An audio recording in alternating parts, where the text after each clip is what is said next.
Good morning. Good morning, Pilipinas. Good morning po sa inyo lahat. Paalala lang po,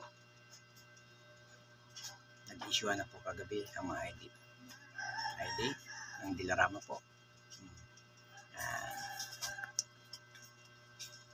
Napakaganda pong ID ng in-issue ng Dilarama, parang national ID, parang lisensya po. Yan o. Okay, so,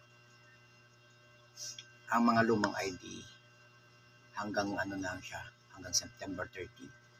Pag inabot ng September 30, wala na yun. Expire na po yun. Hindi na invalid po yung ID ng luma.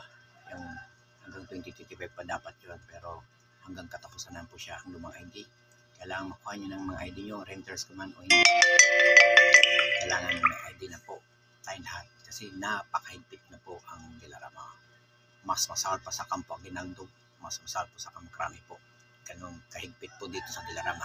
Kung ikaw tagalabas, magdala kang ID kung saan ka man naroon, kung saan kang residente na nakalagay doon sa ID mo, kasi may nag-issue na rin ng ID. Kasi pag wala kang ID, di ka makakapasok, di ka makakalabas. Kung talagang taga rito ka o hindi, kailangan may ID ka na patunay na taga rito ka o renters ka o kung saan ka man naroon. Guys, ayan po, ID po. Yan. Ito. ID po mga guys. Yan. Ingat-ingat po tayo lagi. Magdala po tayo ng ID. Kung wala pang ID, dalhin ang resibo po. Kapag wala pong kayong dala nga ipapakita sa gwardiya, hindi kayo makakalabas, hindi kayo makakapasok, hindi kayo makakapasok dito sa loob at makakalabas dito sa Dilarama po.